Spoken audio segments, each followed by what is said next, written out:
Bahkan ada yang kata-kata dia yang lebih keras lagi. If you don't have motivation, then you have no business playing here. Kalau kamu tidak ada motivasi untuk bermain, kamu tidak ada urusan untuk bermain di sini. Level winnernya Itali tidak pernah degradasi. Inter Milan kebanggaanku.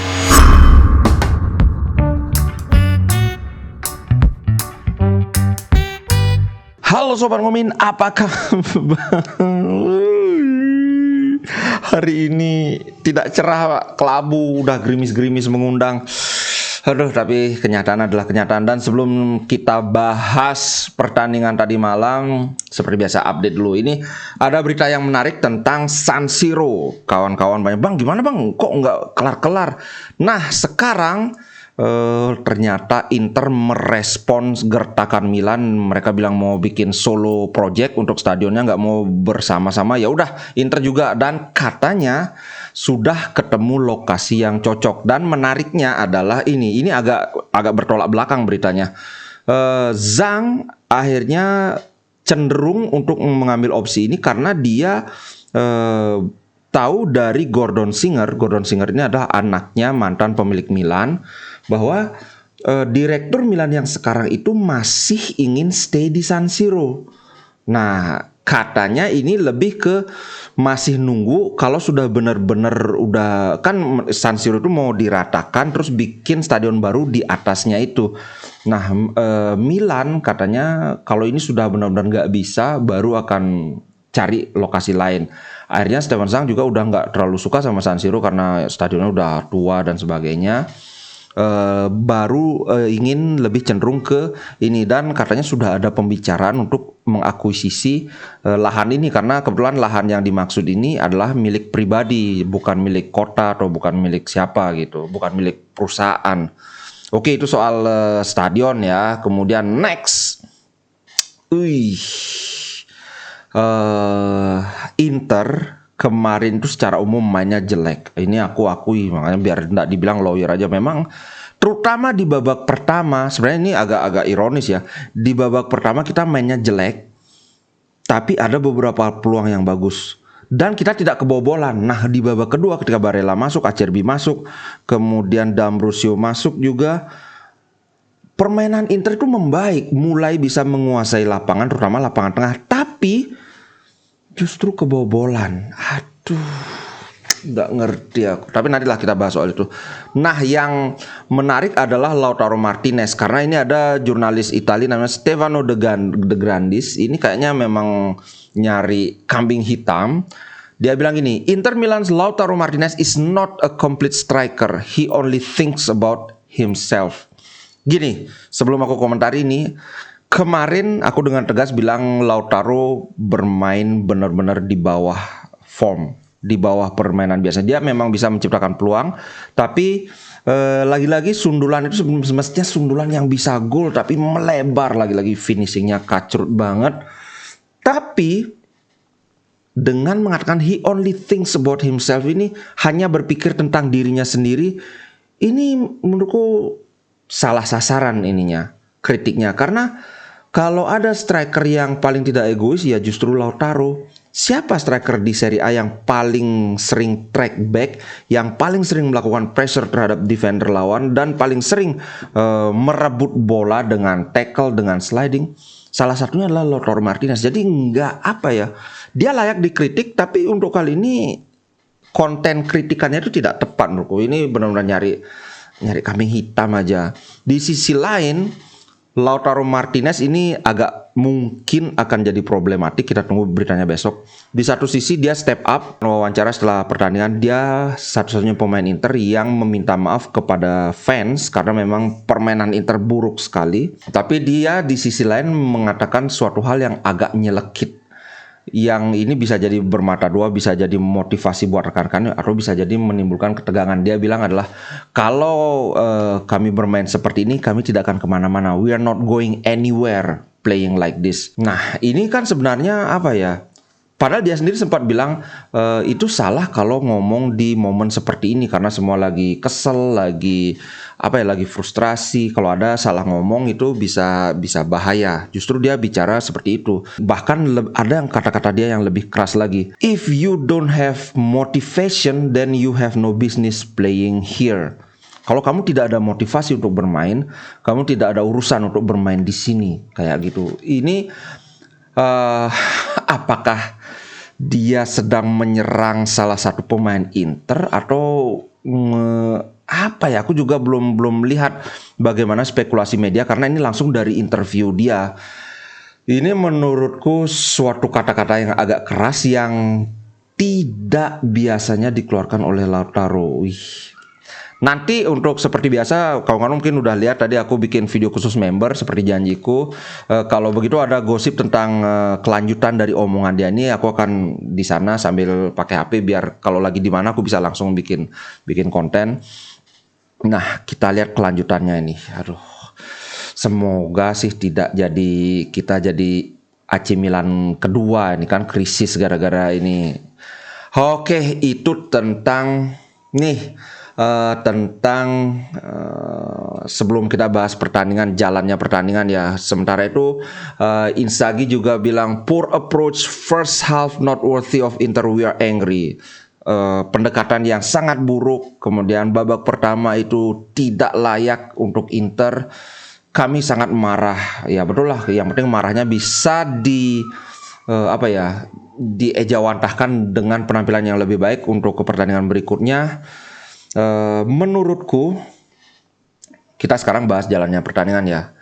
Ini benar-benar bukan masalah teknis. Satu, aku bilang memang ada masalah lapangan licin, tapi setelah aku pikir ya nggak bisa kita jadikan itu alasan karena lapangan licin ini berlaku untuk kedua tim kan. Bolonya juga main di lapangan yang sama, jadi nggak bisa kita pakai alasan itu. Walaupun memang kelihatan mungkin karena kandangnya Inter itu agak lebih bagus, jadi mereka nggak biasa main di lapangan yang jelek. Kelihatan banget kepleset.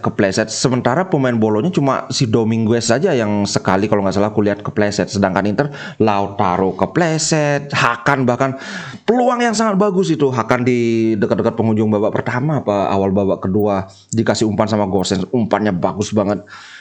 Kepleset, bolanya jadi jauh ke atas. Aduh, mungkin Inter harus menurunkan kualitas lapangan tempat latihannya biar bisa kayak gini.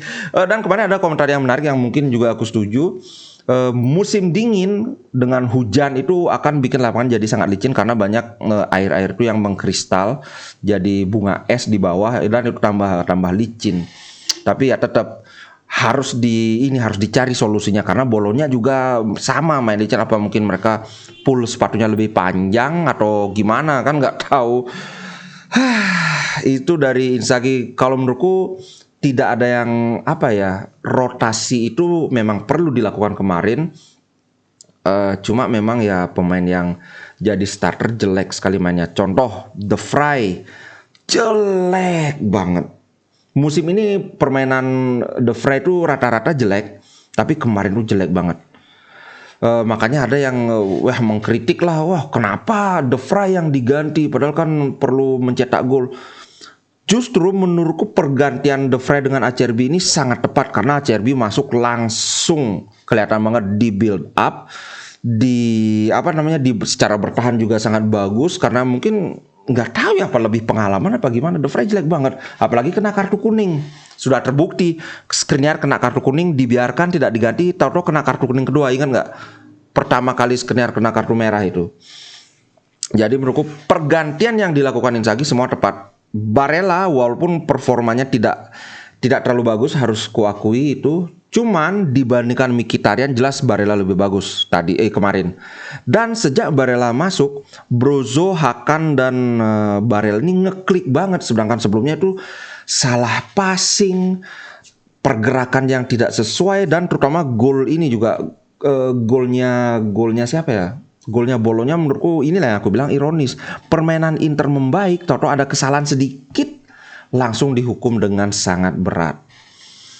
Kemudian siapa lagi yang kita langsung ke ini aja ya, ke rating pemain saja.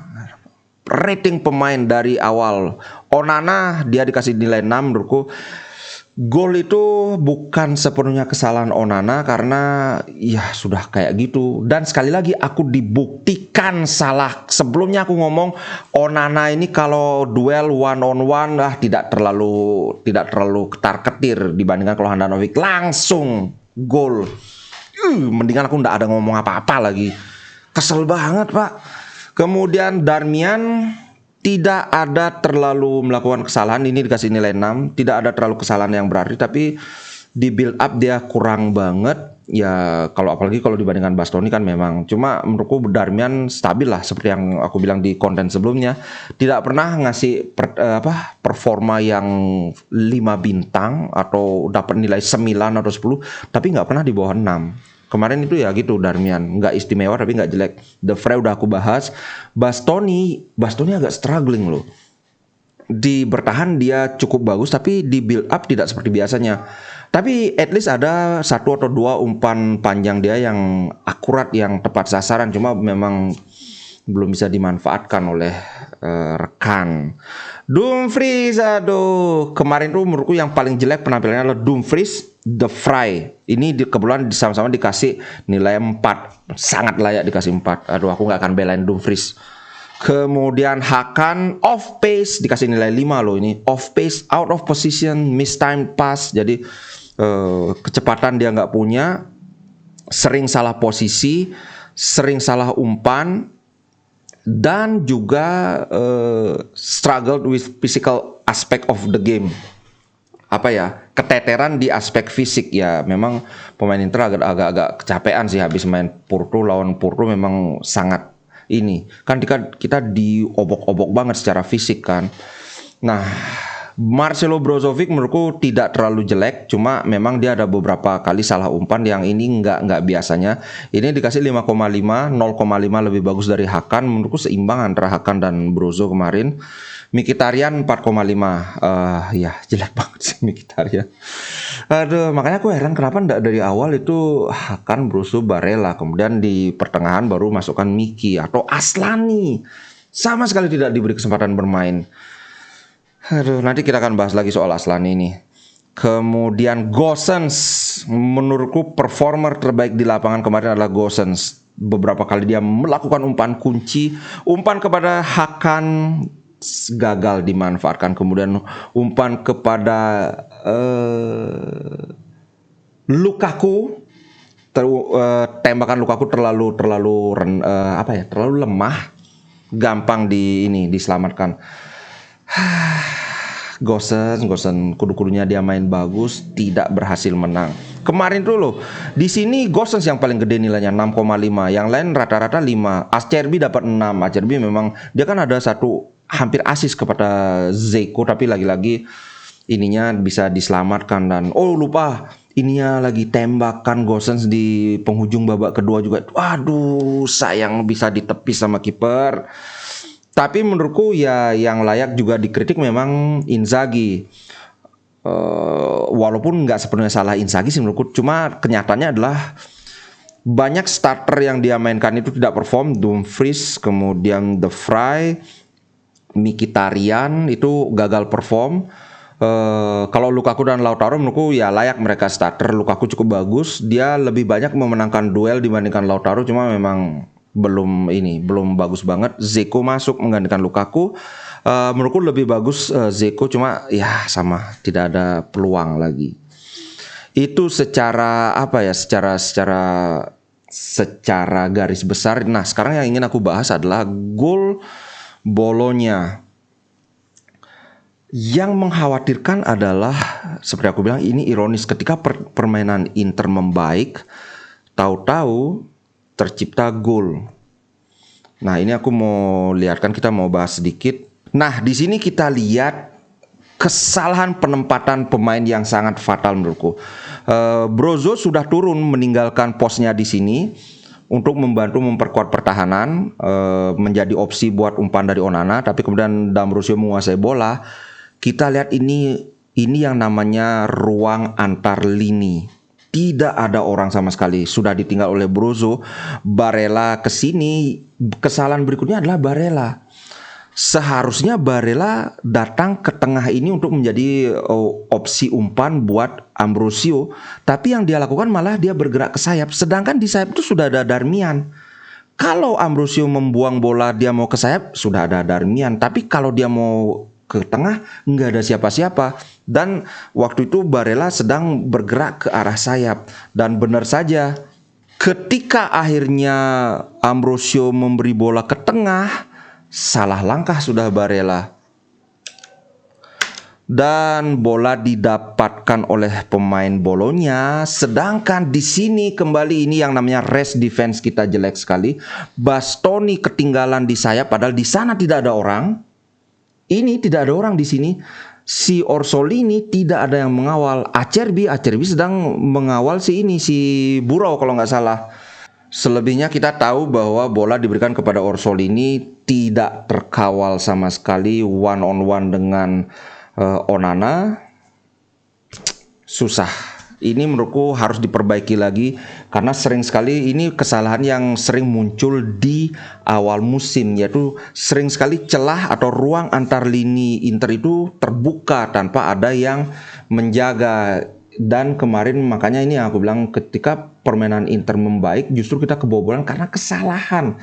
Ini kesalahan kecil tapi fatal banget. Coba kalau misalnya Barella langsung turun mengisi ruang ini ya aman sudah. Itu sih bro, sudah kita terima saja, memang sudah layak kita menerima kekalahan. Memang Bolonya tampil bagus, tapi di sisi yang paling utama itu adalah Inter mainnya jelek banget, harus diakui.